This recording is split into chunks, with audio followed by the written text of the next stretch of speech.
kooti balakuba nti bagamba nti ebisale by'amasomero birinnye waliwo omuzadde yagambye nti yagenze kusomero mugamba nti ate olina okuwa n'emitwalo 2.5 gya sako tikyazi sako ekiri Uganda bane kifumba mutuku wamu n'okubanga era bakyali kukubagana empaka ku baana abalina embuto banasoma tebasome n'ensonga y'okuba abaana bayokeza wamu n'okuba nti Kampala yafuuse Kampala kyali kuba nti otukizibwa kuba nti tunira ku makubo wamu n'okuba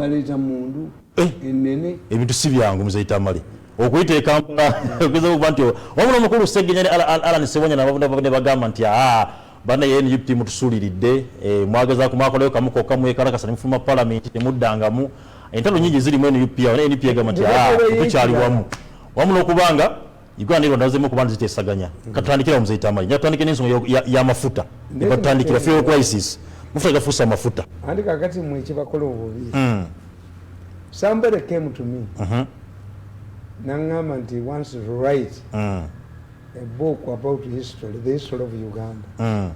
But different from other earlier books. The book you will end up writing the same. Why? History is the same. Okay. Uganda have not independence. 62, 1962. 9 October. Kati oli kikyusa oti. Tosobola kikyusa. Kakati agenda okukyusamu yagamba. Why did we get independence? On such a day. Twali bakwefuga mu February. Kuti nayagala akonsaidinge n'emmengo Buganda luyalangirira okay. Yefuze baba DP abali baba secretary ruli. Okay. Kakati a historian yekyo takimanyi. You must be a political scientist. History is a recording, a political science is the analyzing events. Ati ebintu ebisinga obungi mukoma ku symptoms. Yes, tutukora ku kinyusi kyennyini. Reason. Let us look one for oil. Fuel prices. Yes. Why didn't we have fuel prices during the lockdown? The lockdown. 2 issues. One, many vehicles were impounded. The only remaining vehicles would use, even if we did not import. Agalo gari gamala. Gari gamala. Okay. Because the purpose for fuel had been reduced. Yali wansi nnyo. But the president stressed one thing.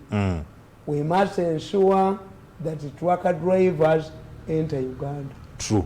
Buchali. And the president said that he gave a number of, as usual, is not sort of solutions. Yatuka no gabatambule n'emmere yaabwe. Mubateke mu gazetted areas, yes. Mubakebere egundi COVID muba monitoring we mumusanga results to the inflow. Ebirenge sigalenge yaweeri. Neighboring countries. If now the economy is opened now, how come that you have a fuel crisis? Mzee Tamale, abavuga taxi bagamba they complain nti sente ezobakebera COVID-19 ku border ziri waggulu era balabiddwa ku ng'emmotoka biri kilometers nga 40 bipakinze. Where did the Museveni who was very friendly to the trucker driver mu lockdown kati yabuliddewa nabagamba ndi mu gavumenti ya Museveni mumwe sabotage lockdown yali fende gye bali n'abantu bayitawo bulungi nnyo nga bwe baagala. And what they are doing, we are going through when you have a strong opposition and you have an old president mubeera bulungi tukiyita bipolar. A strong opposition, yes. An old president. N'abali mu opposition mwali mu government make sure that they don't become orphans. What have the Tanzanians done? Omukazi bw'alemeddewo n'atategeera nti omuzanzibaali omusiraamu nga mukazi nga tavudde mu mainland nga Kikwete tasobola kuwangula bwe kye bamukoze Tanzania balina political maturity. Sipiika avudde mu gavumenti n'agenda mu opposition. Yes.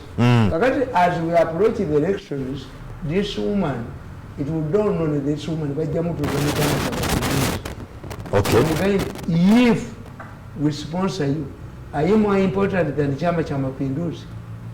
Because if we sponsor you, Chama cha Mapinduzi will be defeated. Will be defeated, true. Although, on Chama Mapinduzi yafudde but we cannot form Chama Mapinduzi A and Chama Mapinduzi B. Tekisoboka.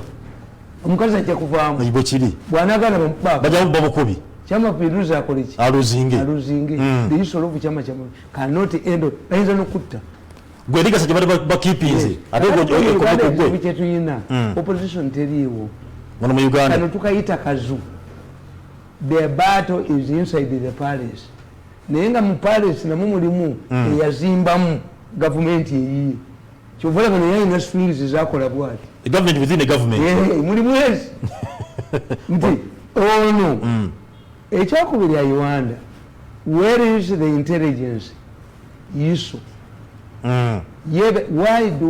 why are we reactive like a fire brigade not preemptive fe tukola ebintu bimaze kukola ki fire brigade methods nti when did we ever have this shortage ey'amafuta twabeerako ne shortage eno Kenya byabeerako mu kalulu waawo ne beekalakaasa ne baggala yes kakati lwaki eno tukiyina a political science like me I tell you this question of truck drivers that it did not arise at the time nga tetugeetaaga is manufactured by the subterfuge. Mzee Tamale kyogeza ko gamba nti ensonga nenga otwala wa kisukali bwe yabulirako nga bamuhodinze yes that's one.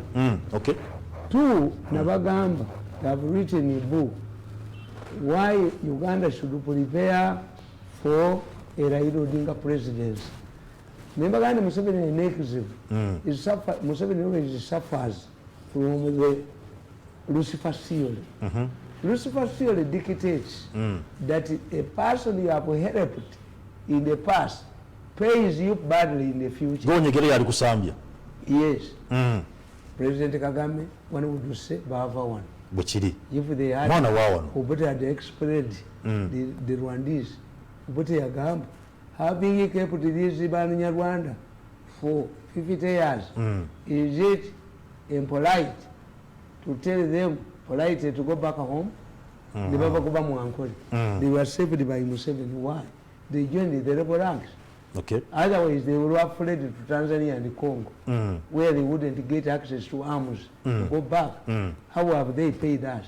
The border is close. Now close to 3 years. I remember when we went to the by-election, Wambabas, Negaluga, President Yatuko Gamba Abantu, Timuvema Vega, Mumboli, why they are not going to vote in Babas?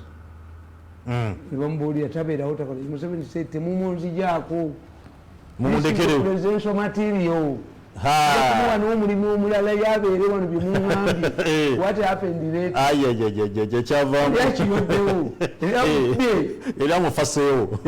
Kati Raila Odinga yadduka e Kenya nga muyamusibi yadduka kamiti nayingira amaziga ga Kenya.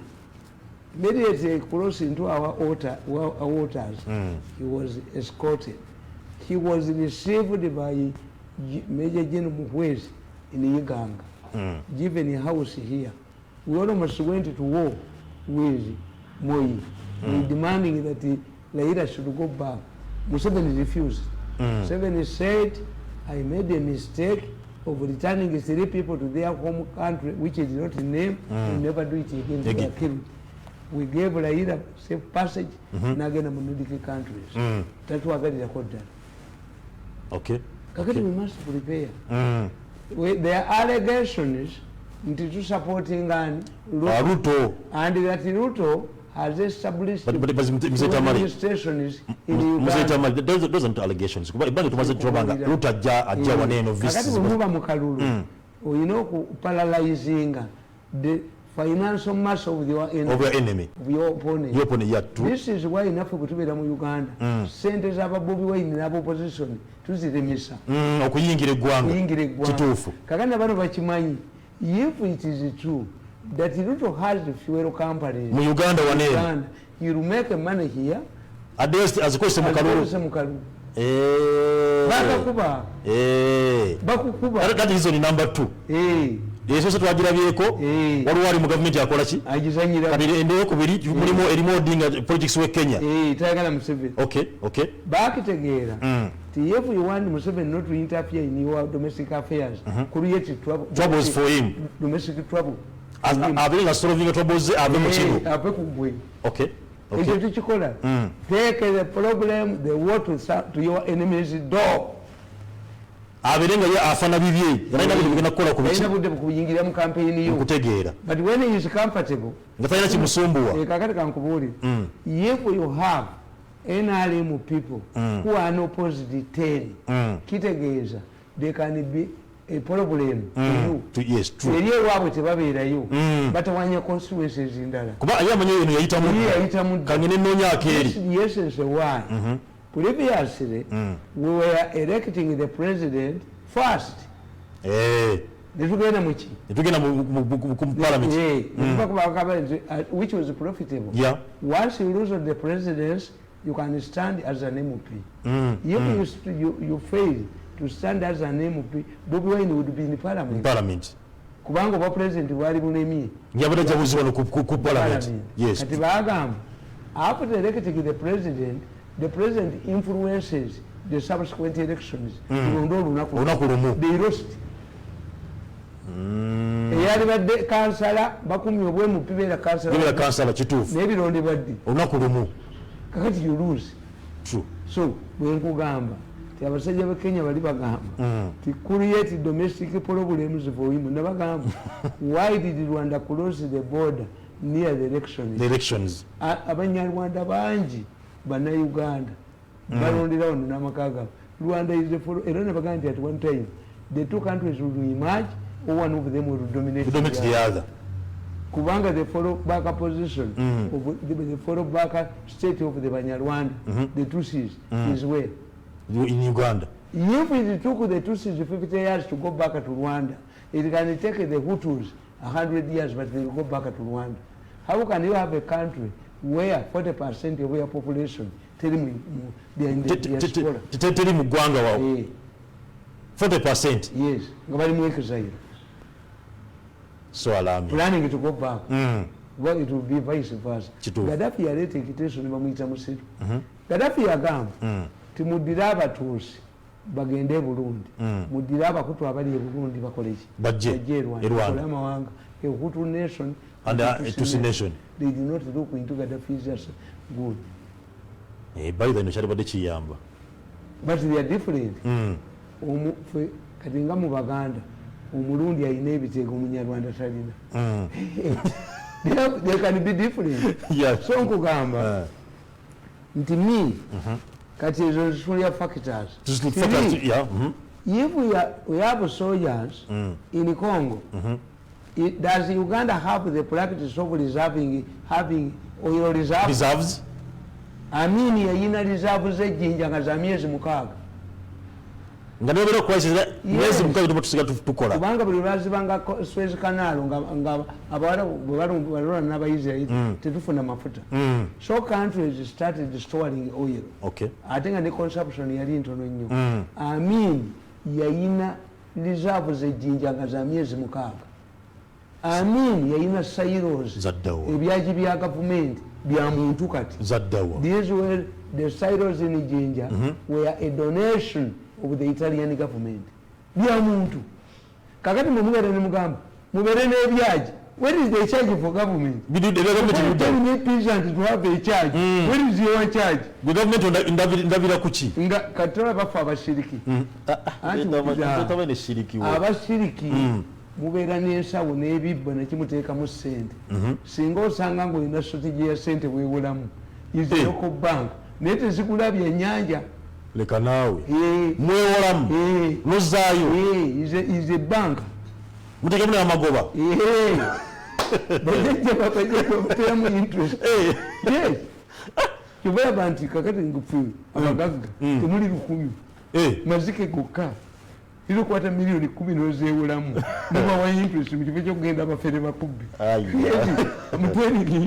where is it do we have this practice of having Because they say NRM does not believe in wastage. Wastage. Even the Ministry of Disaster Preparedness does not have a budget. When we have a disaster, we can collect money from other ministries and we solve a problem. We cannot keep money there. Where scarcity. But you should know this in the state. The state must have reserves. Why do we have reserves? How do I paralyze these people? Abali Congo. Amajega Congo. Deny them fuel.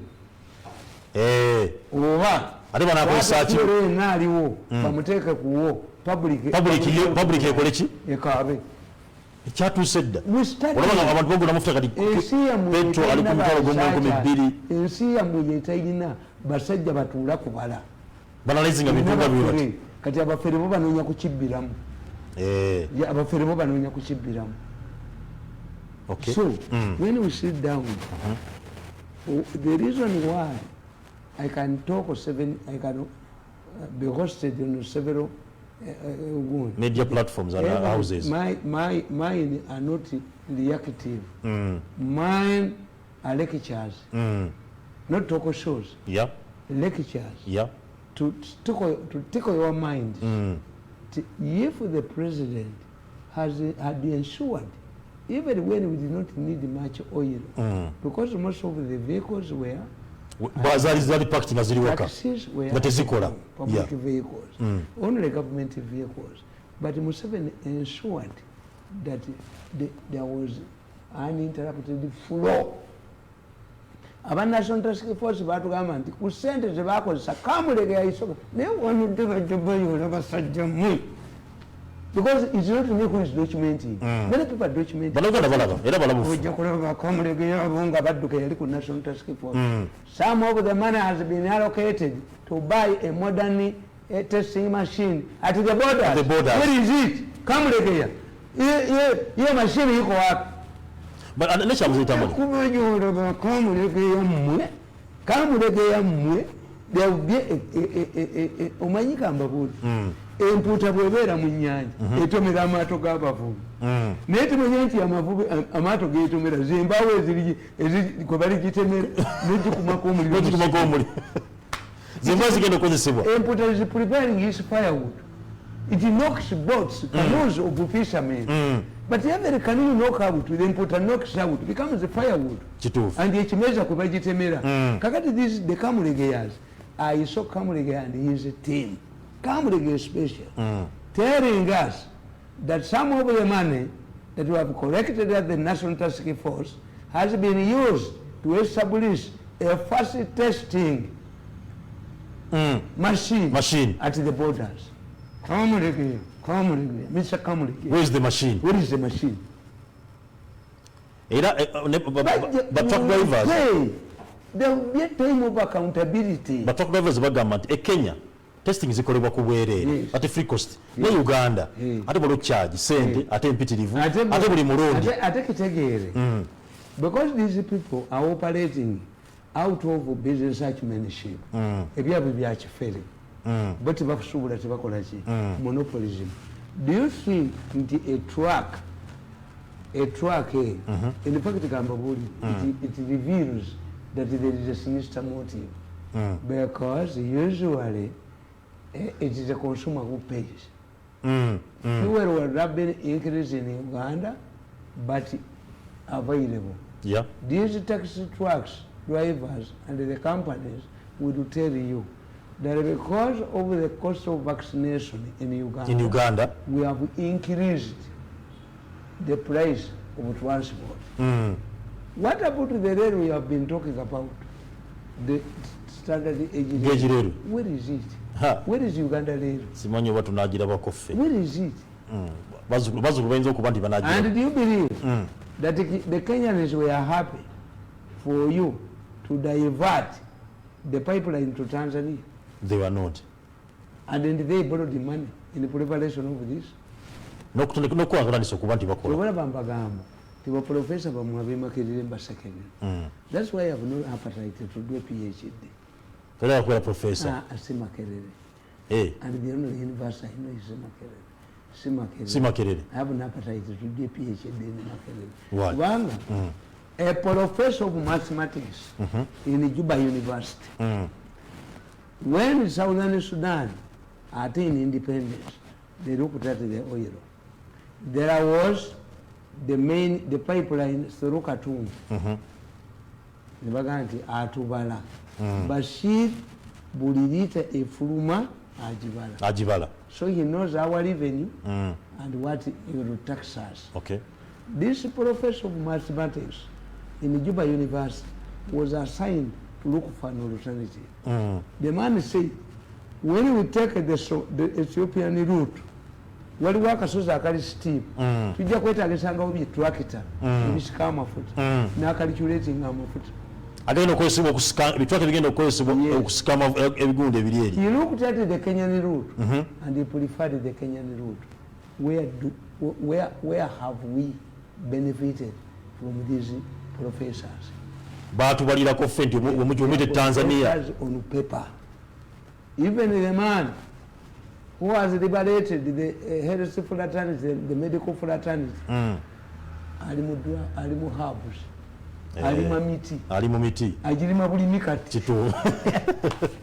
Mzee Tamale, minister owebugaga ne by'omuttaka yavudde Ruth Nankabirwa. Ruth ajamoka nkunyonyola. Yogera. Ruth Nankabirwa yavudde n'alaga nti abo nabo tuna mafuta baleme kuba nti bongeze ebbeeyi y'amafuta era n'akwatibwako wakuvunaanwa. Baleme kosa chance no kuba nti babba banna Uganda. Amanyi nze kyembasekererako. Nankabirwa yasoma masters mu conflict resolution. Naye tebamuyita takambaningangako president ku conflict zonna zagenzeeko. She has a masters in conflict resolution. Let me tell you, as an economist, a liberalized economy, it is demand and supply. You cannot get a gun to shoot prices. No. Yes. Prices even tezikubwaji. Tezikuba masasi ziyokezi. Yes. Kakati let us see. Enteta inamata ojikuba emigga yonse nyana yayo. Tekisoboka. Eba tegalina. If these people do not have a shortage, that's why they don't correspond. Before this woman is talking about hoarding. Hoarding, yes. Would be sensible if she's talking about hoarding. But if we had a well-organized government, the Minister of Energy would have corresponded with the Minister of Health before he talks. Okay. The Prime Minister would know, he's a coordinator. What's the problem? The problem is these issues of vaccination. What the company ekebera amafuta agayingira? The intelligence yalibadema yikatika nkubuli. To me, when I see soldiers removing Batembe on the streets, that means they have suspected terrorist attacks in Kampala. That's what I do. I go early. Nenda bo muserikale akutte sabu machine gun. Nenda bayinena abaganda je bayita kawana. Ene ina masasa agetolola. Ngabatembe. That's not a Butembe issue. It has gone beyond the Kampala State Council. The military, the intelligence has received the information that we are likely to have a terrorist attack. To reduce casualties, the military comes in. When I see soldiers patrolling the streets of Kampala, ostensibly for Batembe, it's not Batembe, a knowledgeable man like me. You take a explosion, and it can happen because these people are strategic. As you attack them in Congo, okay. President Museveni secured permission from Khartoum, Operation Iron Fist.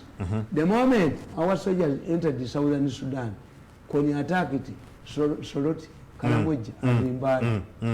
And people are saying, we're asking the president in the press conference, why are we going there? Museveni said, Okubo Obulo, or concentrating a Kubunji, they are trying to divert him.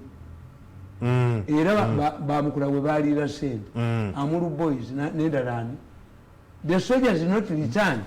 They were not diverted from the main issues. Kakati, this is the Ruins Road. Okay. You can enter from Bondibujo, you can enter from Kasese. These have been never done come Katambi Chiro. You must say the Gogera Baruku na Emuali. Akulira Edivanonia. Baruku Yarimu Kuta Nacho, Pudaniko Kuta Nacho. Are you serious? I'm telling you. Baruku Yarimu meeting. Yes, and he shared some of the money. Okay. Kakati, when you talk about Baruku, Baruku has been a sheikh one. Muzikiti. Ikitageza abadda moving. In fact, the people in Kasese, we are seeing Baruku donning military uniforms. Okay. Ekitegeeza kakati bali mobile. Bayita kukola ekintu kyekimu. Obeera eri bonga bayitoola bayiteeri. Kakati the military tejja kubuulira. But when I see excessive force mu kugoba abatembeeyi ku street, mba ntegedde. Waliwo kyebataakiriza. Bayinza okuba nga baagala tupulantinga mu bbomu mu Kampala. Silent teri mutembeeyi. Get off. This is not the use of mutembeeyi. Akuleka luli n'okolerawo Christmas katambula okoleki. Oveewo. Ye analysis. Before we go to mutembeeyi. Field questions tukimaliza ensonga y'amafuta eggwetya. Olidde entonga y'amafuta terina reserves. Countries resort to reserves. Era Kenya kyebadde etukola. Temulabanga kekifaananyi. Kenya yasiba amafuta gafa. Idi Amin yagamba nti Uganda yali ekoma Naivasha. Ne bagamba nti dictator ayagala tulu. Ne bablockinga ki? Border. Yeah. Bamala okublockinga border. Habyarimana najja because it was landlocked. Habyarimana najja to arbitrate between the two. Amin yavuga gaali ogenda ku airport. Temulaba ekifaananyi kya Amin nga yes. That was the fuel crisis. Okay. Kakati mukitegeere nti gundi, that's the politics. As long as every time we get events in Kenya, we suffer. We suffer here. You suffer here. Yes. You don't have reservoirs. But the Kenya begin mu kalulu. We suffer here. What did you what to store? What is our Ministry of Planning? Chobola nti amanga agamunga Mozambique. When you are landing, you must be powerful. That's why I'm telling you.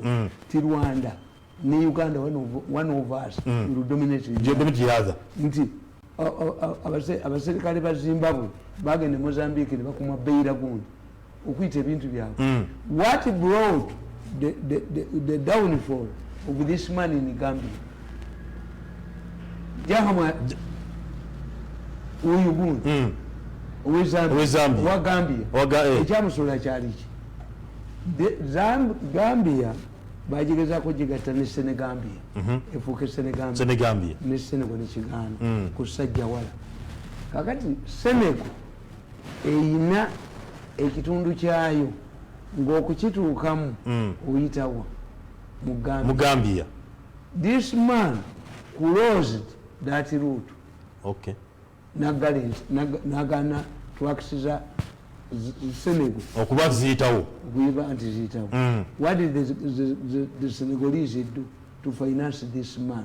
And you remember, even the swearing in, this man gave from Senegal. The recognition government was in Senegal. Yes. Not in Dakar. Why?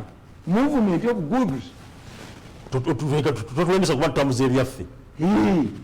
The country must be very powerful. Okay. Militarily. If the terrorists are disorganizing your railway, let us send the troops to guard the railway. Your landlord to kubanga olina amaanyi ago.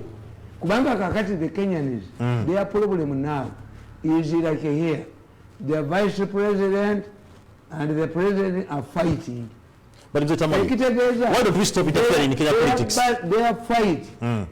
Anti kakati nkubuulire singa mubadde mulina ba planners, the only planner in Uganda nabaga is a weather forecast entebereza y'obudde ate mugigoberera gye tulina mu ggwanga. Yes, because Kenya have been voting and we have been experimenting that events in Kenya help us. What would we do? All of the fuel tankers would go to Dar es Salaam. Okay. We relocate them to Dar es Salaam. that would be a strategic planning for the Ugandan government, or to have reservoirs. Nze Tamale wano omusajja yavaayo gundi Captain Mike Mukula okuba nti azimba vessel egenda kuba nti amafuta n'ogamba tate agiteekako kabaka Mutebi kati vessel kali saazo singa vessel tetuyamba singa vessel saazo tetuyamba no much about Mukula can be even in hiding. I know Mukula. I know problems of Mukula. Government yekoze ekyo kuba tikola vessels ngezo amafuta gabale gayita ku mazzi nkubuulire kakati gwe bw'obula abawasa muwalawo kyokola odi omulala w'okukyalo n'omwambaza bulungi nedda ssebo. Yes. Kale This is a tanker that was done by Mukula, who has also strong links in Kenya to transport crude oil. To defeat the pipeline. This is a Kenyan alternative that can we access the Ugandan. Amafuta ge Kenya. Kenya is an export of oil. Does it go mu pipeline? No. It goes by trucks. Yes, by trucks. Yes. Kakati Mukula yali connection ne Kenya. The Kenyans are sitting down. Baba bakubinazi. Nabaganti Bidco company Nicholas Reward. Ye Kenya. It has never originated from Malaysia, as they indicate. And it is a Kenyan company? They have 3 companies there. None of them originated from Malaysia. Let them raise their grey heads and I defeat them with the documents. Tewali. Okay. Kakati nkugamba nti Mukula's strategy ye Kenya. The Kenyans are smarter. Okay, we have lost the largest percentage of oil can go through the pipeline to Tanzania. But can't we get money from these sleeping dogs? Let Mukula create a tanker na yenga na yatu ala kurudu oil. Was he going to transport what? Achiteka kwa kabaka. Why don't you put it name it gundi? Emori. Niba Mukula bali kubatula. Balowooza nti ffenna Abaganda we were stupid tetuwooza tukola. No, this thinking bidde abaana bano having humiliated me for 8 years. Abaana bange ne bakulira mu bugubi, famire yange neegulira mu bugubi nga gwe sibuweeraata nja kumala kujjawo okufukaamirira nange kankumme gy'osinga okwagala anti oyagala bwa pulezidenti nange kambukube sijja kujja nange kakwate teepu nziweeyo ejjoogo erikuli mu mutwe kandigaani omunyabonyeza. I'm playing games with the Tamale mirundi. Am I a village girl? I know he will come. Let us sit down on money. No. My family, if we have been eating mukene for the last 8 years, mukene, we are used to mukene. Because this is where we put us. If my children are going to poor schools for the last 8 years, they are used to poor schools. Why do I come in to help you? Let me surrender all the tapes and the video tapes to the ICC investigation. Now we go now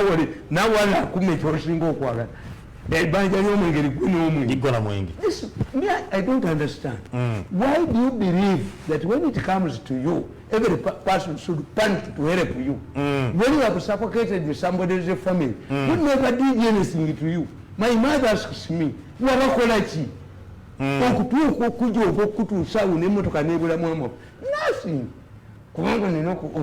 Project and take a man away. I become in Panama. So, Kakati Mukula group M. Mukula believes the Kenyans are smart guys. The moment you allow one ship, the Ugandan goods were transported by steamers. What Mukula is going to do is done by Sai's Bell, who created the port bill. Kenyans are saying, how can we snatch a certain percentage of their crude oil? Kakati Mukula's strategy, Bajaga Banga Yedi, Akatagete pipe, and he praised him. Enough of the oil issue. Mzee Tamale, enough of the oil issue. Tukide kusonga yukubanti no. Ata oil muna mukolaje. Issue tujimaliriza tujirika. Today mutambule. Today walk to work. Nkubuli. if it is a Kenyan strategy, Nabagamba, I'm happy that you are normalizing relationship with Rwanda. Because me, I believe the Rwandese, President Kagame, you face a problem, one of sovereignty. Africans don't understand sovereignty. Nabagandi one time, President yali alambula Kabale, n'akulosinga into Rwanda, baatuyisa bubi nnyo. Eyo narration bamukwata ne mu mbugo nti alina pistol. I explained to Museveni's diplomacy did not believe him. Crossing from Kabale to Rwanda had immediately arrived in Kigali, entered the conference. Are you entering your country? He would go back to Kampala, drive to Entebbe, board his presidential jet, and land at Kanombe International Airport and inspect the guard of honor. Yeah. That would mean that you've protected their sovereignty. The sovereignty, true. But driving, unless you are driving together, there was a time when the president drove through Kenya to Tanzania. He was strengthening the unity and agreed position. And he made stopovers addressing the people, but he was stressing.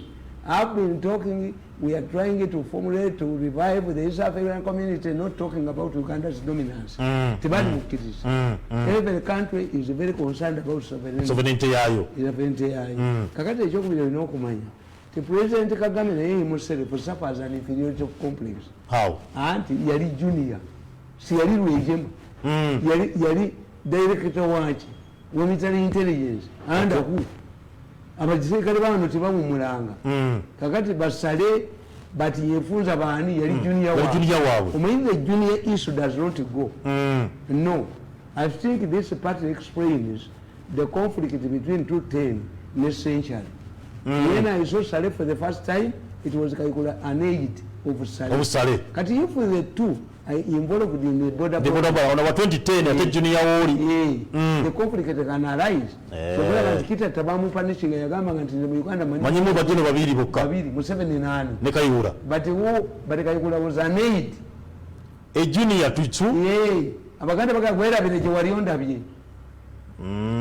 Ubana kolako uwo ngandi ausigala. Byagwa. Then you find me somewhere, forget about my being a what? A house but girl. Once you move with it,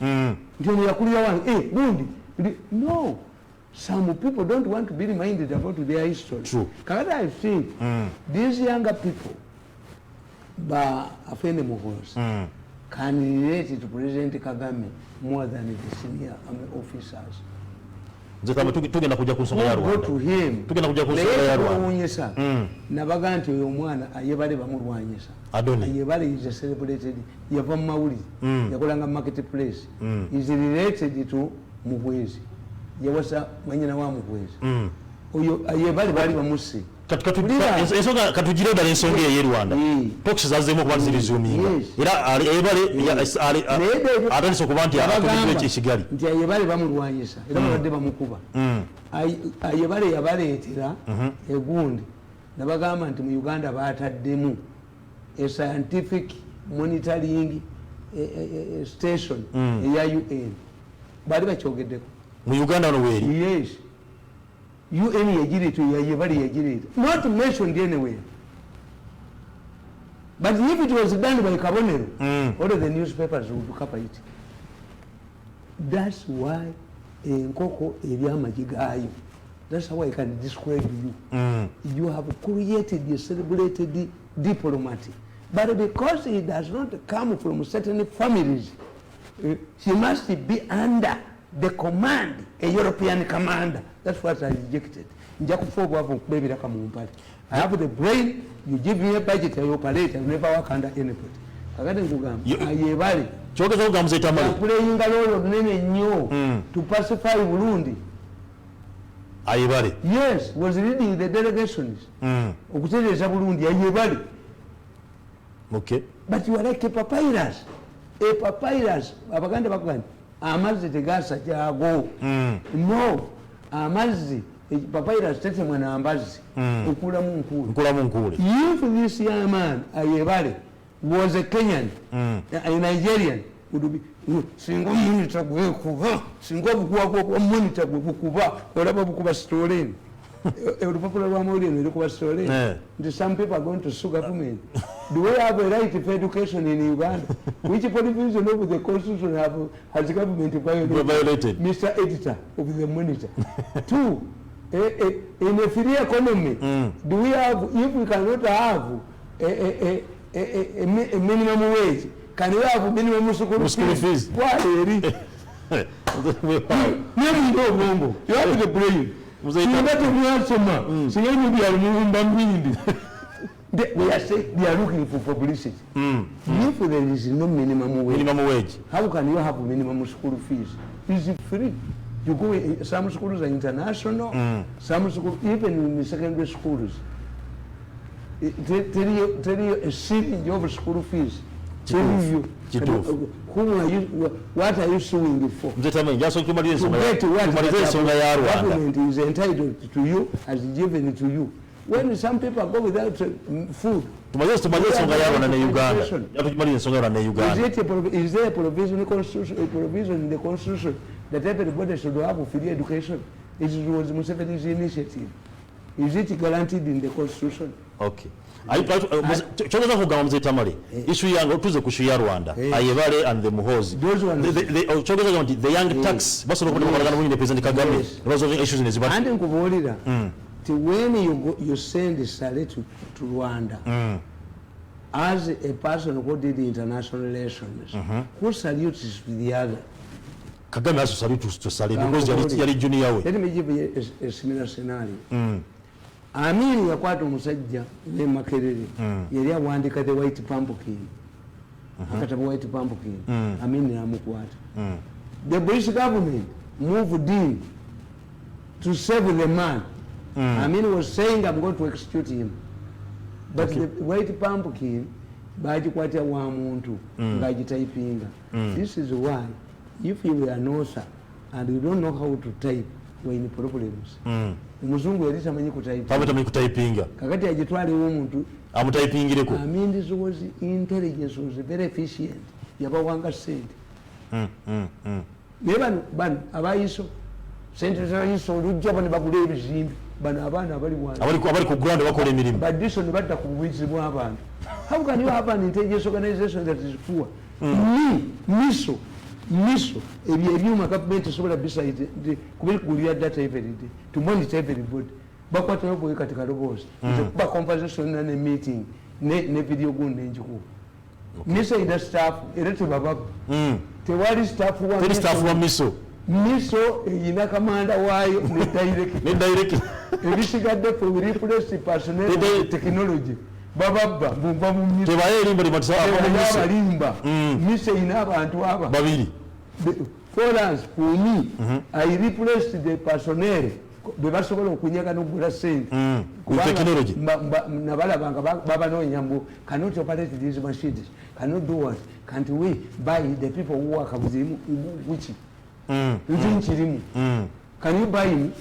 tekisoboka tewali miso yababula tebanga yakulima nti wa miso kakati nkugamba ti failure to give sufficient intelligence ejua sente abayala bano ate bazijjawo sente zigenda kuwa kuono mbega teziriyo alina kujjayo piso nti wayisa ba abantu and in the process tafuna information nibulemu amukola kubanga sente bazibye bo bananyini nsi bagula ebizimbe. How can you steal money intended for drugs? Intelligence is the drugs of the country which is sick. Nemuzibba nemugula ebizimbe nti baba n'abaana bajja kukolera bwereere n'abaana baŋŋamba buntwale wa museyi mubuulira ebituufu naye bano ffe bye tubawa kubafunire ennyota tujja bibamu. This is the problem. They rather sell them the information the people they are supposed to kubega than giving these people information who stole their money. Okay. Eso yokka yekola wano ekigadde bifu bamitali nteje baani bonna bakubaani why yasuulyamu sikandozi damuliro olwo kubanga damuliro yali badde anoonyeza waliwo omusajja wano mumanyi waliwo ali wano wano wenyini mu kitundu muno ate gomya abantu mbwasemwayi akuba abantu emiggo nazaala we n'enkoko ye tetunulwako simanya ate nazaala we yamuteeka mumwenyonokamukuba ebifaananyi nga 10 njagala mumutwalayo namutwala bwa pulezidenti kayole enkoko munye kagenda nekambala kabeera wano akakasajja kabeera wano kabeera mu kitundu muno nawe kabeera wano gwennyini wano mweriya katigomeza abantu kasemwayi. What I'm telling you, Idi Amin, yayina efficiency gundi, intelligence, umuzungu bamukwata. Kati abangereza bagenda bakola ensobi nga muje mukola.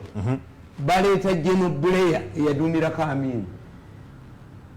Amin n'okutatiiti as an insult. You know what? How Amin humiliated the man? Because who is supposed to salute the other? You are the head of the state, yes, but I commanded you. I mean, I'm saluting all. Okay, to play a chocolate. Okay, to play a saluting a high commissioner of Bungereza. Never was. I don't know state. But young but them. And Chamu Kubira, over Dom Kubiranga commander. You are not given the propaganda. Okay. Okay, to play a Kubira. Saluti, high commissioner of Bungereza.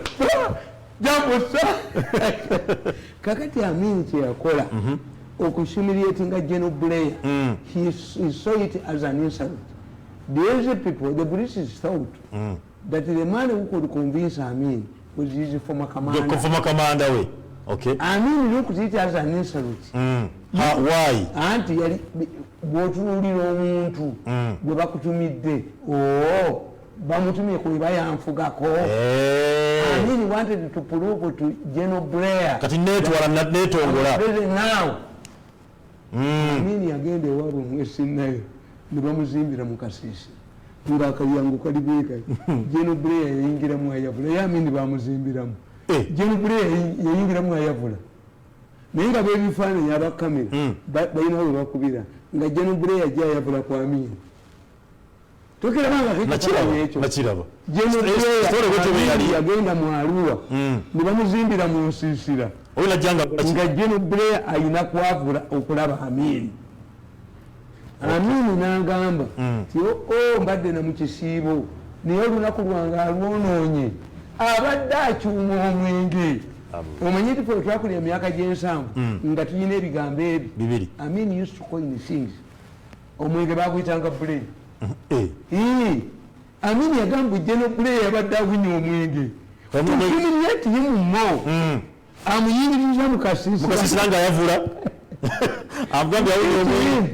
If the British government believes that I'm still the soldier you commanded, I'm the head of state, you're humiliating. Okay. Amin ate yagana. Yagana Blair byagamba. Bali mu kisiba irimu. Amin n'agamba nti olunaku lwange lufudde. Sajja abadde akyuma omwenge. Omwenge twakulaba guyita Blair akagyensanvu. Omubbi nga tumuyita Wakweya. Wakweya yali minisita wa Health n'adduka ne ssente. Amin n'agamba Wakweya yabbi ssente z'abantu. Buli mubbi yenna ngemuyita Wakweya. Kale yali ready yeeki. But Amin monitored. Amin, in fact, when you read the book, we in Uganda, when the Tanzanian officers captured the State Bureau, State Research Bureau, they found a lot of information that was being discussed by Tanzanian top security. Money. To open the wallet. Money. Have we infiltrated all Uganda criminal gangs? Money. I give them money. Pesa. Pesa. You cannot plan to assassinate me nga simanyi. Kubango teekamu. Programu zange nzimenti yininga nti. Sirawo. Nzimenti yininga nti. Sina a single coin from government for 8 years. Official. Okay. My allies in the government can give me here and there. Even if fuel, Terry, imotoka izemputi ndoza baji mpajenji teko namba plate. Exam. Ati mafuta ati chali ebe chali iyo. Nze njoza deliver kanika service iyo muwala wense kati yani. Iyo. Kati mumujifuna muchimu. he did political science, this is a tag. Temusajja oyo akyali waffe. Olaba omukazi kakati nenjizaayo, I'll find awe bakwatira. What are you planning? Lwaki ogikomyawo? Nkimanyi nasoma political science nti omukazi kasobola banga kanyugidde empetayo otegera obufumbo bukomyawo. But otherwise, how can you maintain a vehicle without fuel? Without feeding even the driver, without giving him allowances? Kitegeezo yuyange kati. Yes. Kakati nkugamba kyekyo. We are discussing nti if you go and send Ajevali, you get more from President Kagame than when you send Saleh, getting a fools. Who still see him as the junior of the same one. This is a problem. Nti afeki nezenawe bonna balwana okuba Ethiopia. They used the same currency initially, but they fought bloody war. Okay. Why did the Afeki and the Zenawi, who fought together in the bush to defeat Ogundi, the Ethiopian dictator, on Ogundi, yadukira mu Zimbabwe? Lwaki balwanaga? Sovereignty. We are independent now. Okay. How many countries? Senegambia yarema. When we go to Sibajitani, is an Arab country. So kati waliyo n'okulwanaga kw'amaanyi eryawo bordering in Saudi Arabia. Yemen. These were called satellite states. The Americans created a state and the Soviet Union created a state. North, South Korea. South Yemen, North Yemen. Pakistan is Arabia. Eastern Pakistan and Western Pakistan, which became Bangladesh.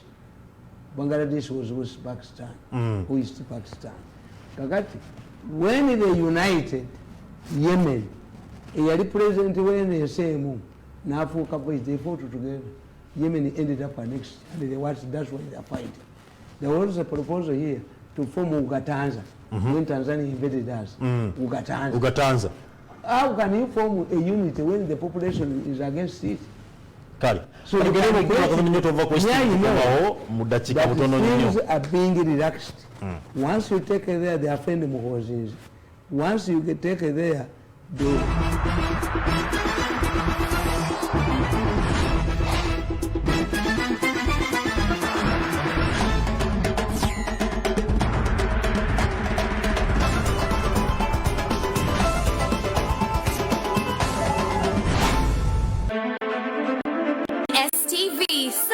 for fun. Gwanga ku ggwanga ebyafaayo obulumbagano si ku nsi ekkubaane ebyaliwo abaali ab'amaanyi nsi kyesinga amaanyi ani asinga obuyinza biki ebyayogerwa kyekizungirizi ku STV.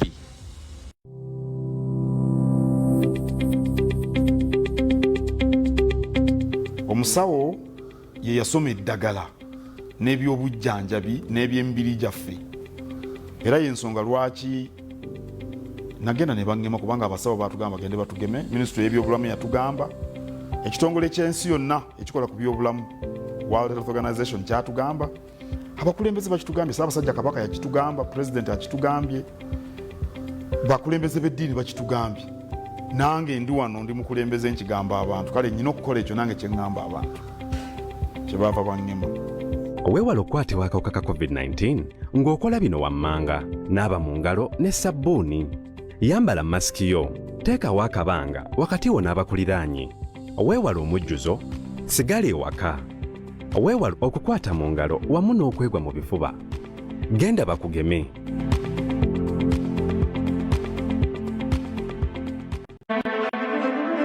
STV, select for fun.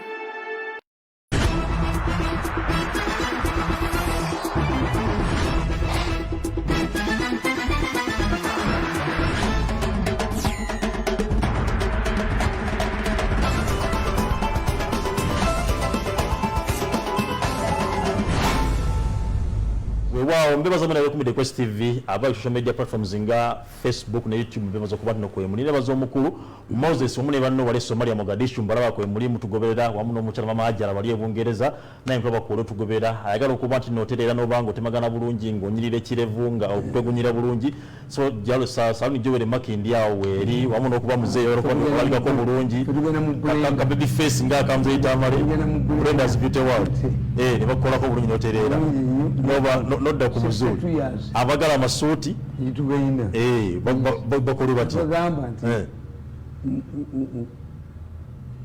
omuku bakyala bange yagatundu gwenkubire nebo ogenda ku masuuti ato koma ku masuuti ojja kwekika byosobola bagala ku masuuti agome ku masuuti tayongeza ko bida naye ekikazi kino kyavumye famire yange kino kifulufiga olwo olutalo am not going to listen to anybody nti sijja kikuba kizimiteriyo ogenda kukola ki mbagambye omulalu do you know that many markets are guarded by former balalu bamala bakuba ne batereera abalalu buli katale kakumbibwa mulalu bemigo n'atereera nadda mu nnomo yes nadda mu nnomo we must teach this woman bakiwa sente nekivuma abantu nekiwemula nekikolaki I'm going to teach this woman I said even buttocks conduct themselves better than this woman.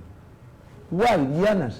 When you are in a group, Dianas does not shout.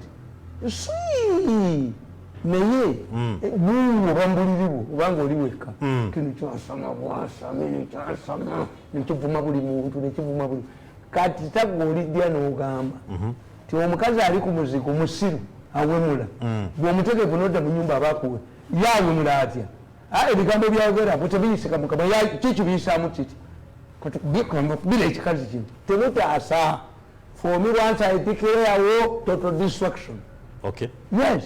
Ekikazi kyavuma ne mmange nekivuma ne mukazi wange nekivuma kuba bakigula kanko bekikazigweka benkumalewo bw'oba nze champiyoni w'okuvuma kikazi gwe otuyitiriddeko akamwago gayitiridde omanye omwana nyoko bw'aba abadde tazaala n'agenda afuna oluzaalo kakati bw'afuna oluzaalo ne bamuwa emmumbwa emmumbwa waliwo emmumbwa ekolebwa mu luwaluko lw'abatamiivu batanywa mwenge abatamiivu banywa ttonto naddala enkenku bawaluka ku makubo kati waliwo emmumbwa gye bakola mu luwaluko lw'omutamiivu kati omwana bw'aginywera mu lubuto kyoliko ekinyira waki yafuna emmumbwa y'oluwaluko. We shall teach you, we shall discipline you. Okay. We shall discipline you. You don't have any diplomatic immunity of abusing people, being hired. You are angry. Umukazi wa ngenge nti bekikazi wakikwana kimunyakamu kimunye buzibu kati nakwana kyaki. Okay. Kale ezisa tuzirekawo. N'oba tofuuddeko family yange kikazi gwe era kuba nkumalewo. Kakati katulabeko champion nze naawe. Sikera be champion. But when you argue with a fool, you become a fool. No, this one needs discipline. We don't have to kutigala mamwa. Kigenda kuvuma buli muntu yenna. Because she's overwhelmed. Advisor. Alowooza nti toyaba sebagala bamukwate mu America. Yena alowooza nti owamuya diplomatic immunity. To have the right to abuse everybody. Somanya follow blast. Kana buno busajja bwabukedde obutalina n'abantu. Bw'oba kiteekako nekyasama genda ovume famire endala kyagamba mange mu malaaya nekiba mukazi wange atembeyo omwana wange nekigamba domi yena total distraction tobuli ebyo. I'm a diplomat when you talk of diplomacy. I'm a politician when you talk of politics. I'm logical when you talk of politics. I'm a very expert in valuability when you resort to valuability. Kakube kikazi kujja kumpulira temututaasa. Don't waste my time. What do you mean? You wait the battle to be decided who will be the champion in abusing the people. Respect yourself. In fact, you are sensible. Your title requires respect. To get sabafungo. Ate gokuba mukazi wo. Gogalira abantu agamu. Okugala abantu agamu is it political mobilization. To mobilize the people to need okugala agamu. Or to persuade. Do you get it? Are you saying you almost say voters from 7 or you are bringing them? What is your responsibility?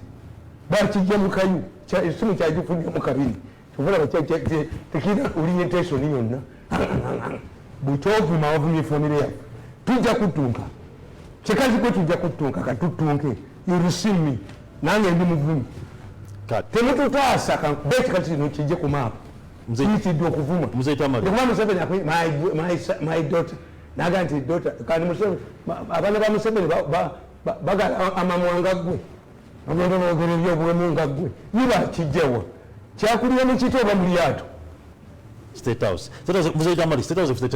Tawali tulina ensonga twakozeko wano ku Sande ey'omusajja eyabadde atugumira abantu beegundi. Next ensonga ezo State House neba buli abalina power n'abakyalingize ne mbagamba the woman made a statement a statement a statement poignant with a lot of meanings several president bwe kiba nga gwosindika musajja watubba ebibanja byaffe atulemeredde yangu otuyambe nange otusasulireko has there been a response? Has Nakalima pounced on this man? Has the police pounced on this man? The information I got is that the LC1 chairperson yadduse chairperson w'emawale yadduse dda ekibanja kakiramuliza ku nsiko oye embuga eyo yekola. How can you sell ekibanja and you sign when the kibanja is out of your jurisdiction? Kituufu ate tekamenya mukwate abeero sikambabuli the minister of local government bwe kifo ky'okubbira ssente mu sitampu yali kutta abeero sinaabatwala mu makomera.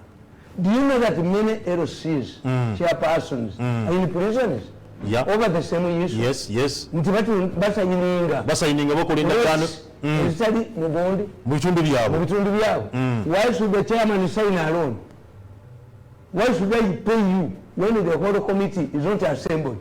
Commission mwalonde bukubi bw'emisota ku kyalo obufukola obuli bw'embizi obukola ki obukeera n'olukootikooti ne butabaala ebyalo banne bakola yasigala ku kyalo obwali si yabufuula omulimu katemye n'olukooti lwako. Just mentioning him kati challenge nti ekyo ekisajja kyabagamba Masemba Amidu mbu Museveni yakiwa ssente kigulira abazanyi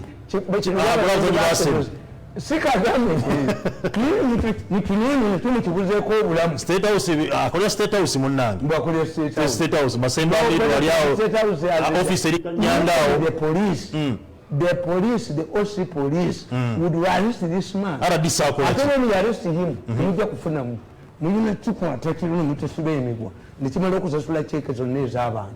When he goes to court, he will be bailed. Abambanja bangi nnyo mukifuna bufunyi ekiri mu nyumba kimale kusasula ssente bekibbye ssente kisasula cheque kukitwalanga mu lusaalu tugenda okera ku mucanga kiri mu coffin kitunula kiti sign checks. Tell your wife to bring the checks here. Okay.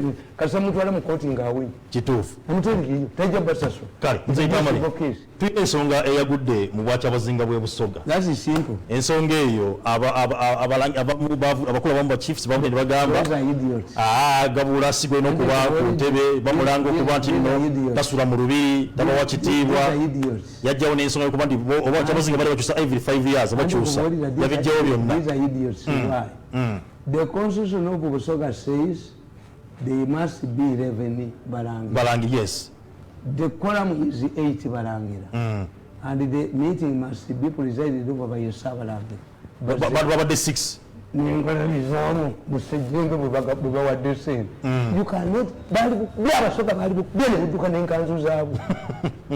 that one I cannot waste time. But who is behind?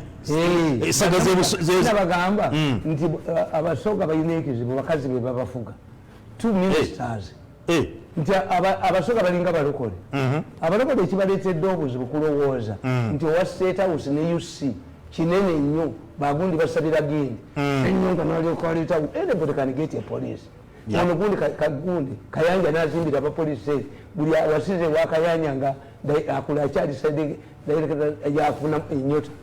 So if you bond the government, the future, kanisa za mumuja kuduka. Be independent. True. Kaganda bana abasoga nti waliwo faction enyo namuganza faction ya kadeba foreigners bayingiramu. So you don't need Chabazinga was created in 1919 because the British feared to talk to 5 stubborn basoga chiefs. Okay. Kakati atekati chemukoze nti bano olwokuba baavu kati namuganza afuga omukazi afuga atya kabaka tekisoboka niwawo n'omulala afuga kabaka ye naafuga kabaka musumba ye ayambala mpale nyimbi mpale mpanvu kubanga abasoga baafiira mu UPC kati sabaakulosinga okuva mu DP wali wasigaddeyo kyesiimira I don't know why Kyesimira does not have a son in politics. Kyesimira bamusiba mu kkomera ku detention order yagaana okuyingira UPC teni basoga bayingira UPC kakati ne bafiirayo famire zaabwe zaafa tebajjayo mitwe kakati aze result abakazi be baliyo basibesala wandera kazibwe bakadaaga bano bagundi bamusumba bali be badominatinga busoga kati aze result n'abaagala okutawanya abasoka mubayitira bayitiramu abo namuganza bwafuna pulogulemu ze mu minisita ya landis agenda n'akola twabo Museveni amuyita abatabaganya strategy bukedde kivaawo kakati kankubuuza yefe bukedde knows who burnt the school abassa abaana ebyabaana abayokeddwa bizuuse kakati if you don't arrest bukedde then turn bukedde into iso kubanga bukedde is more informed than it. But what I know about bukedde that the criminals divert you using bukedde. In fact, if you are an investigator, when you read bukedde, put it aside. That's rubbish. Minister ICT yasabye n'obwembi bubiri okuteeka mu vision group bazeewo essente zaali bagenda okeberamu bigana kukyogera waneeno ng'abantu bagamba ebyo tebiriyo basalira obwembi bubiri okuza muteekeyo. But what pains me nti nemukwata ssente za gavumenti nemusasula omusango gwammwe nemulya bulungi nemukola mutya ng'abaana bange bakaaba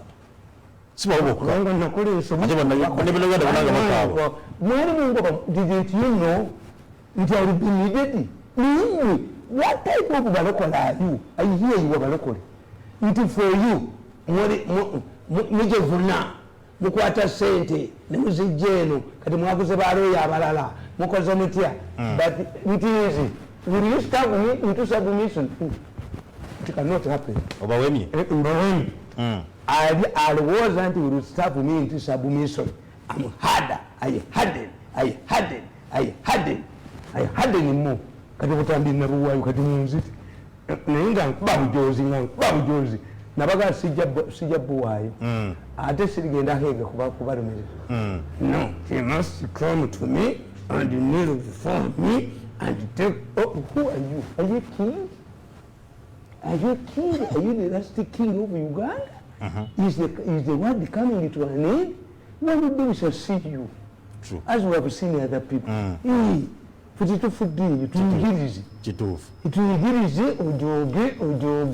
Ujoge sigososo kujoga abantu ndibakitira bali Mzee Tamale nga tuva ku nsonga ya Bwakyabazinga n'obuzibu obuli eyo ndabanja tugatta ensonga y'Obwakyabazinga ensonga ya oil ensonga kati ensonga ya masomero okubanda project simaling omuli okuva ku sente emu nekufubutukire ejjako main switch. This is what they want to mean, that the country is in chaos. That Museveni is losing control. Even the doctors are coming. Yes. If we resume full classes, the teachers will go on the strike. So it is simmering. The fire is coming. Till the man has lost control. It is only in Romania.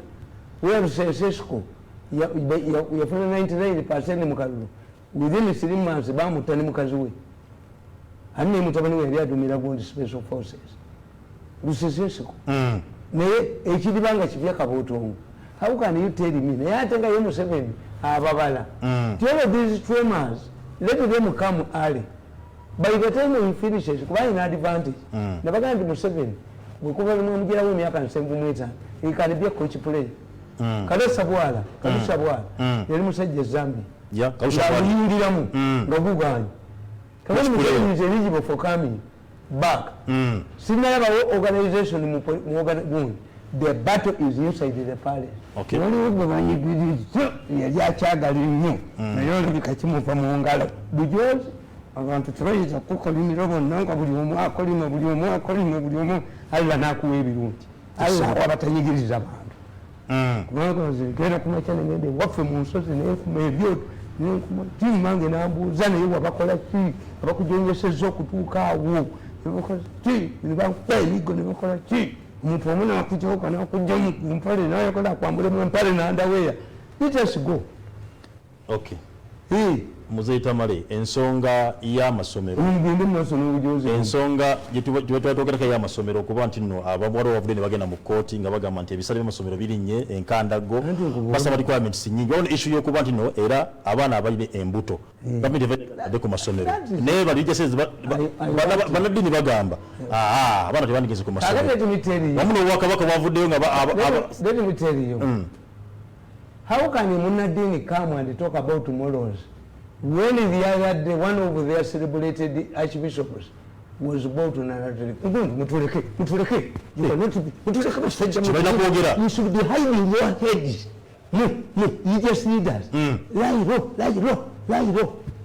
Yesu nga yazze mu Uganda ate abangilikani church tajjayo omwana abeera waliwalira mutabalaba mwe mwogere ku mwezi nga musajja wammwe jenerali bamukwata afumbudde n'alemera ne munazaala basajja mu temwogera ku mwezi musirike ebiri mu church tubimanyi musirikire eddala teri kankubuli teri mwana ayina courage it was a creation of government. Yeah. If they do not talk about pregnant girls, yeah. Abana abayina embuto za lunaku lumu. Yes, some will produce babies. Yeah. Bebasobose kugamba Uganda temubeeranga mbeera efunyisa baana basomanga bafunye embuto. Si kye kisoose. Yes. Abaana bafunye embuto bamala kuzaala ne baddayo. Yeah. Naye buli omu n'ayogera kati byagala kubba. Nalebe Wangirikani Church ng'agamba. Mukungayo obwana bwonna obuli kungulu n'emitima gyabwo bannange nituleke mugira mwogera ebintu ng'abakyalina baali musaali batikuku nga mwebakolera akibisobora kanisa tagamba nti obwana obuli bwonna bwindabawo bijja tufugira ekizibu banuuza emitima obanga ogwe ebintu ebyomubirekere ensi mubirekere ensi baganda bange mbabuulira nti waliwo ekintu wotuya n'ogamba ti ekkanisa kati okwogera ku moral issues tesaana kwogera tesobola era nze ngamba tesobola kwogera naye n'okwogera ngamba ati kakati tukuleeteraani tukuleetera celebrated generali ntagali likumeze ate akutukidde namunazaana n'omu tukomeye ku nsonga yalifunye akola mu kyaki kubanga paza bwayagala omusisita bayinza okubibikako naye nafuna ate erikomusa ate erinonyomu omwono manye abawano tebalimu abazungu bakikuba esasi bamugjawo abazungu nti ogenda kuswaza ekanisa muso ngaoswaza yani bakugjawo abazungu bakusanga oyasabye abazungu abaswaza togenda kuswaza ate gundi bamugira waki dokita manya Diana Diana yagenda ofunye olubuto ku musiraamu mutabani wa Alifayedi bamumadde obutuuze mu Bungereza omwana we yagenda okubeera kabaka nga yakulyangilikani kyaki ng'ozaala omusiraamu bamugjawo kituufu olaba benzi bwe yafiirwa ebbeeyi benzi eri nga bw'oba ogenda okutomera eno kisefu baga kivaayo yavaayo yadoleze tampa with it. Okay. Yes. Okay. Obanga ababukedde baagala nnyo okulungamya eddiini batubuulire ku basalafu abali embizi tulaba kulubya ne Ssebbowa ensingo bazituuseeka bakube mu mawulire gaabwe enti waliwo abasalafu abali embizi tulabe oba kulubya olugongo olwo ne Ssebbowa mutuukeeka bajooka balokole ekereziya nabakuba ne bagivaako naye olabayo omusiraamu gwe bakubako bakuba muzaata eyafedda bakuba ku lusuumu naye kulubya bwoba oli musajja ne Ssebbowa mu ndaba mukube ku basalafu abali embizi olabe kulubya ng'ensingo ogituuseeka ne Ssebbowa abakulu bavuddeyo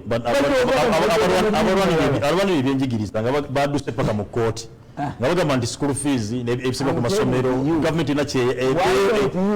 regulations. Why don't they go to court and ask the government to stabilize fuel prices? Why don't they go to, you see, to go to court means is the right. But you cannot go to court in a free economy. These are the most stupid people in Uganda's history. Abagenze mu court. The politics of activity and the politics of what? Politics of activity, achievement. Politics of activity, Muzee yabiyita kugumaza. Why do you, under which constitution of Uganda? You can only go say, the government of Uganda has given us money to pay for school fees. But the headmasters have not, in addition to what the government gave them, I asked me specify the schools. Let me specify. Nti mumba gwa mugwe mmere mu primary guli ku masomero gani mu secondary guli you cannot do it which means tulina obawabira gwe omwana w'omujje mu ssomero nakugamba nti bansaba million 5 saddamu I have the money but you a thief. I cannot bring into my family something that will cost me 5 million per term ngate gutoyasaba obwongo bwa mwana notekamu obwongo omwana ayitidde omwana magezi ge gaba magezi ge yes bwekiri bazadde bati bakimanyi gaba magezi ga mwana you gain by going to a good school association nti wasoma ne bagu mwana bakuwa business that one time president yasoma na bentale egindi ekyamati ne Dar es Salaam abadde afugana beggwanga this they know okay yes but 5 million kyeyagalire bwalyanjola baganda baga kyeyagalire bwalyanjola omuganda omukazi abeera ebiseera kati artificial biseera zenjola bazikuukyako buukya n'akambe kati yefu bwotana abaganda baga kyeyagalire free economy how do you go and sue naye abamasomero mbadde mbasaba tubeere benkanya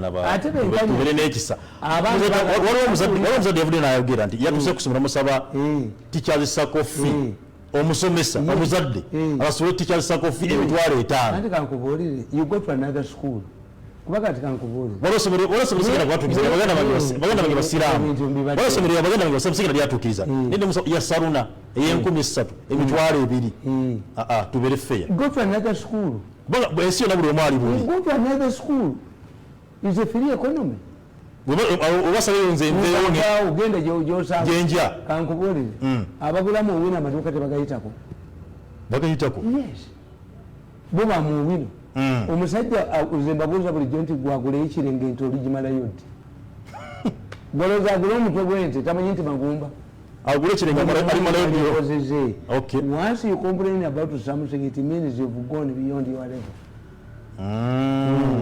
kakati nze nairo njimanyi muserena simanyi mutwalo gwomwomwami nkebera ku kipa nti alcoholic content yemuba nfuluma naye bakubbira waawo gutunda obbeeyi lwaki place yaabwe to maintain the building to pay saloons nazo zaawukana nti the rent the what nakuba bwe mba ntunda dollars zange I do work some countries mala ngenda wali muntu omu where the cost of operation is low so kakati omuzadde musomesa agenda kugula kasooli obuwunga abustocking agula amata agastocking kakati ye kyemugamba and this gundi fear of COVID of lockdown have we would ask the government let the government assure us ye government mutufu evere kubanga abazadde asinga kyakyo okutwala abaana kuzibaga matya tuwona okubateekayo ate batugalewo it is up to you kyembakolera wadde minister government ensasula the only security is to go for vaccination.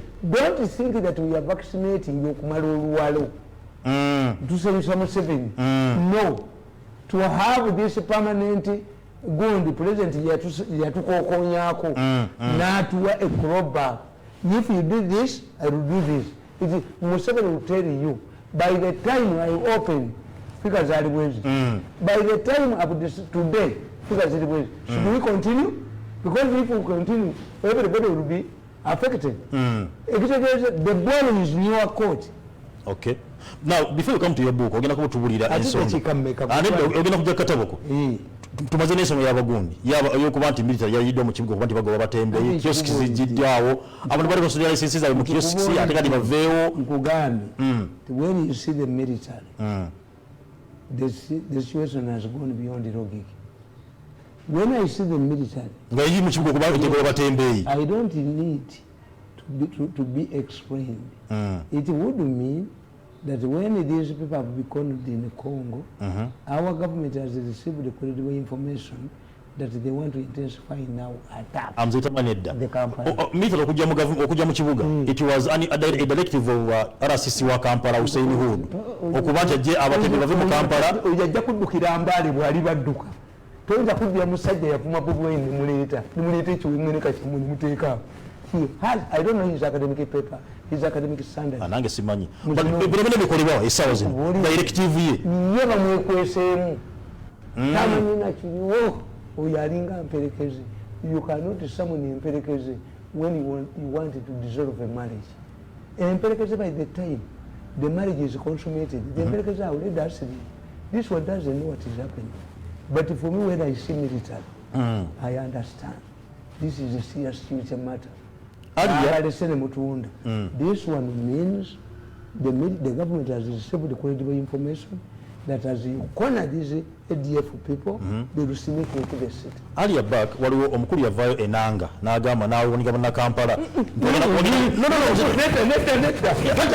Kibe twogerako. Kyogerako kyennyini ekya terrorist. Nze kaka nompuliriza. Kyogeddeko ekya terrorist. Ye mwini yavaayo n'akirangire nti bagenda kufuna attack wano mu Uganda. Tugenda funa attack on mu Uganda. I don't need enanga to tell you. I can tell you that when you see riot police, the situation has gone beyond the normal police. Okay.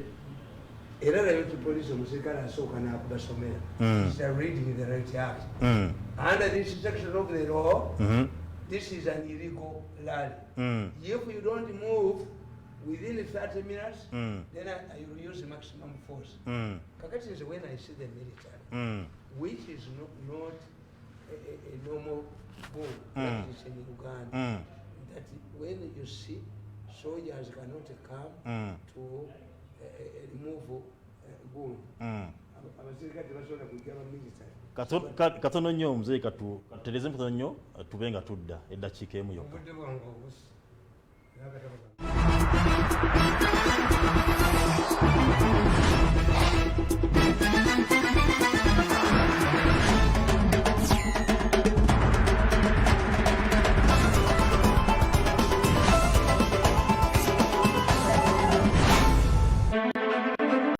STV, select for fun.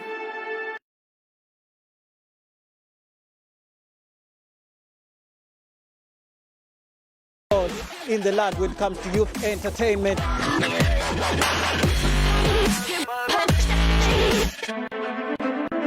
STV, select for fun.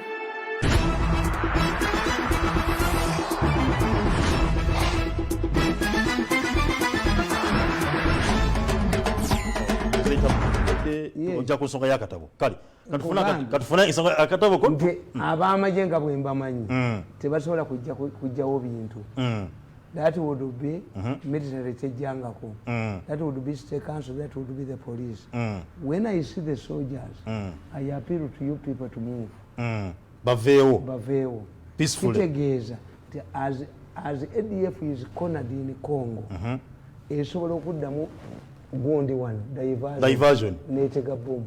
Military tesobola kujja kubeera reduce ne bw'aba radisi afaanana ati tayinza ku reducinga military kugoba batembeeyi. Okay. Kale ensonga gimaliriza tugende ku nsonga kati akatabo kange kano ke nagiridde nabadde njagala naye tujja kasoma tulina eddakiika zaffe zikyaliyo tukasome kubanga tusome kye tusomako nti nabagamba kyembadde nsingira okwagala ennyo nti ndi wano mbagamba nti abaagala obusika bategeere bino. Katabo kano nakawandiika mu 2011 naye mbagamba nti mu nsi mulimu scenarios bbiri ez'obusika. The two scenarios, one is where the incumbent can either voluntarily retire or is first of power.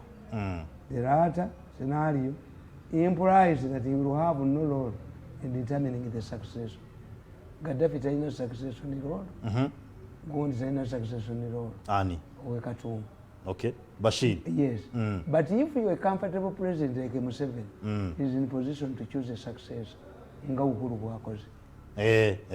Okay. The two scenarios. Yep. The voluntary retirement is such that the incumbent remains in a strong opposition to influence and determine the success.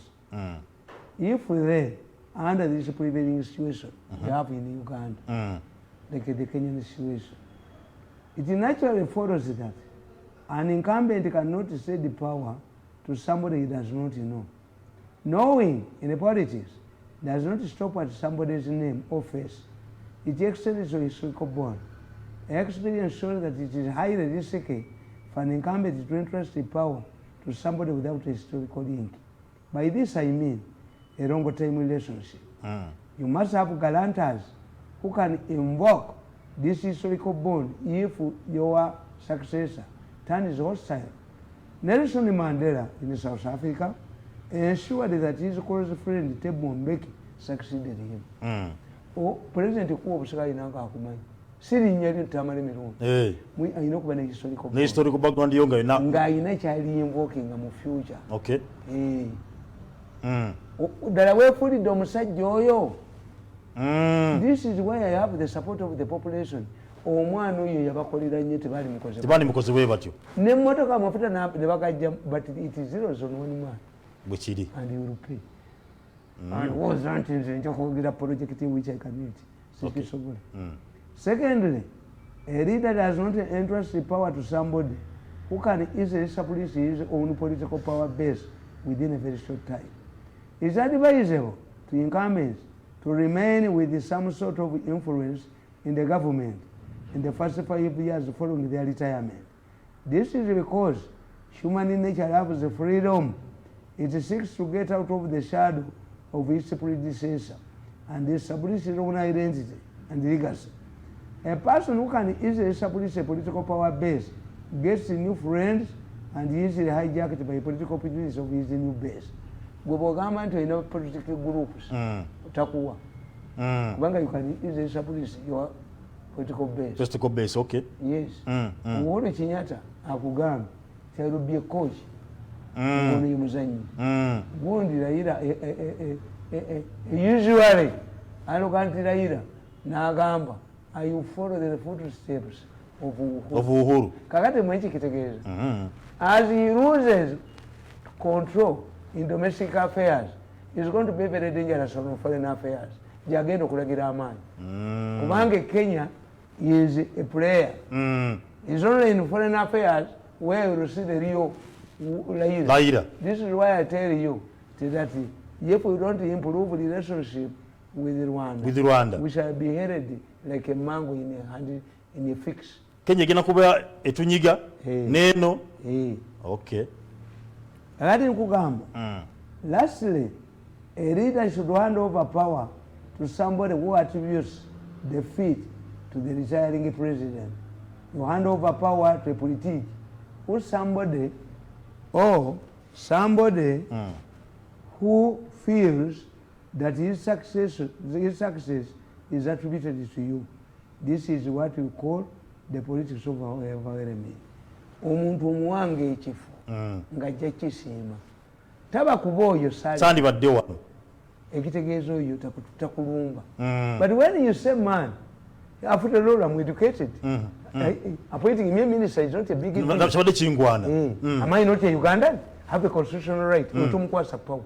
Okay. Tomukwasa power. Okay. However, even the turn courts,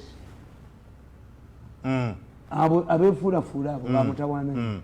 Even the turn courts or weak leaders are dangerous.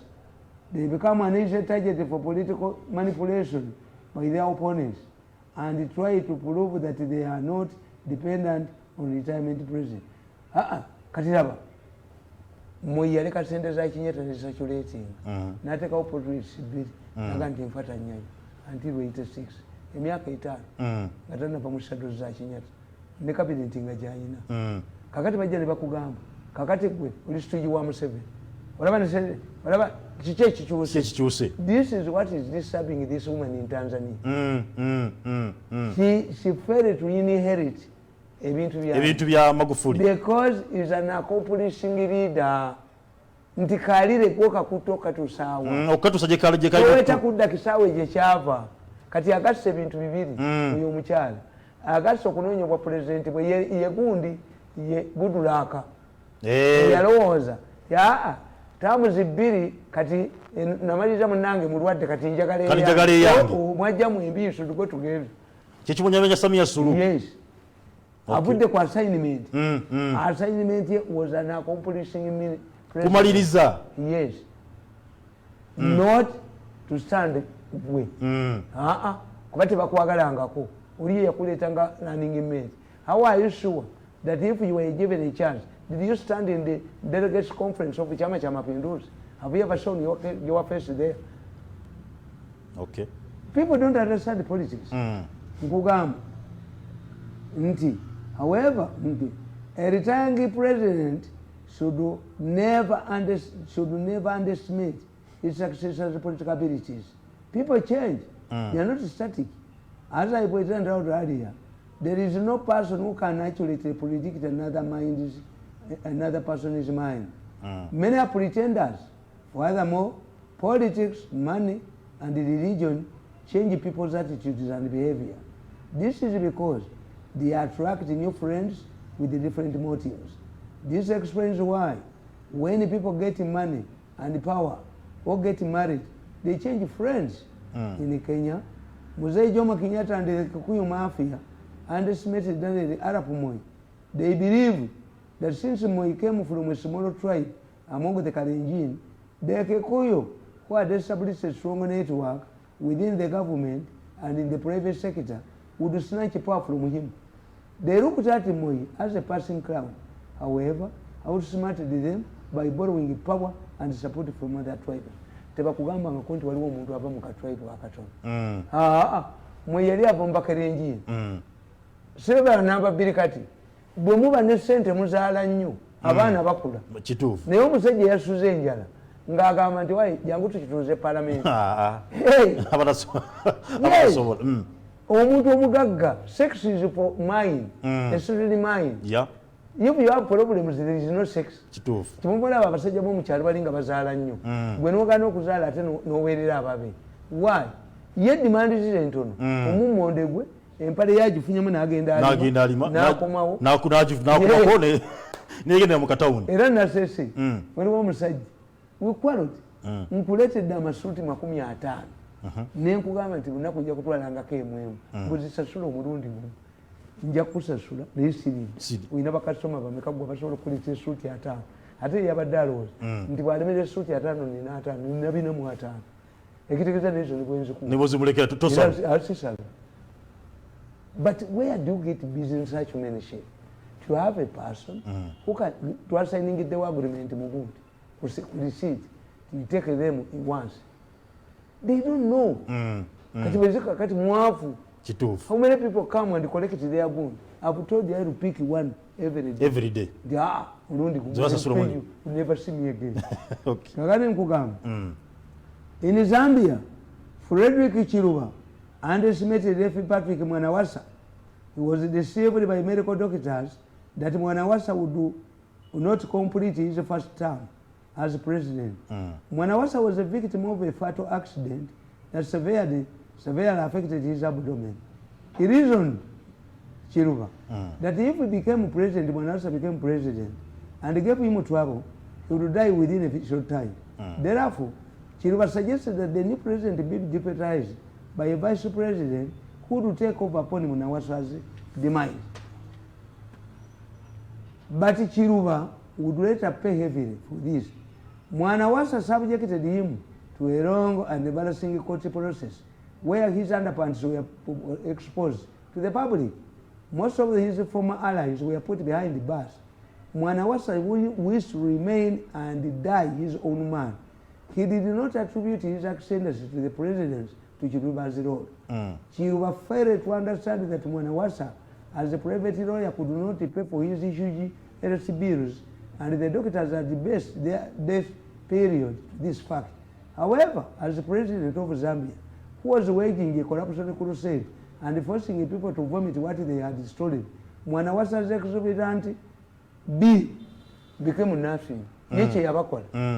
Badokita balimba Kiruba nti omusajja ajja kuva mu myaka eki ebiri kubanga yamukolera accident kati emyaka ebiri nga bagiwaliza ku ssente ze nga lawyer private lawyer in Zambia. Okay. Bw'afuuka president n'ateekawo anti-corruption crusade nga inakwata baki abanyaga najja nandaweya za Kiruba konteina yagireeta mu kooti naye president yadda mwandaweya bwe bamwensolosozi bonna nabakwata kati abantu batunuulira crusade ya corruption tebatunuulira sente zigenda kwani kukiruba mu ddwaliro nti Nakalema bw'abanyaga n'abanyaga budget temubuuza be yakatwala mu kooti ne bavayo baliwo abo byakasiba bali wamere complex byabo talina kakati ye abazanyira ku kino naye tabalaga nti sente zammwe you give us sente zaffe zigenda wa okuga amafuta what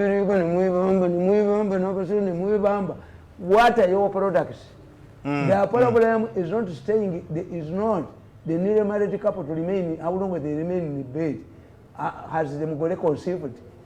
Yensonga enkulu. Yes. Tujja kutandikira awo olunaku lunaddako olwokubiri naye ennumya ennyeno tujja kutandikira awo olunaku olwokubiri tujja kutugimaliriza bulungi kubanga abantu bano kyenjagala okubalaga ti bye mulwanira babirwanira mudda bwe mulwanira obusika bulina principles however much you want to turn something else obusika kakati Uhuru gundi yalira akoze statement yaki emu yokka I will follow the footsteps of Uhuru but I will fight corruption. Ekyo kikulu. I will follow. But I will fight. Corruption. Kuba bannakenya baluma. Sigala kubanga sitwa ngenda kujamperekereza. Ako. Obadde mulami mulungi. Akagamba ako. Nsaba mukama aberenga abankumira. Uhuru ayina okalowoozaako. Tusinkana olunaku olw'essani mu programu gwayita player ye coach. Abuulidde abantu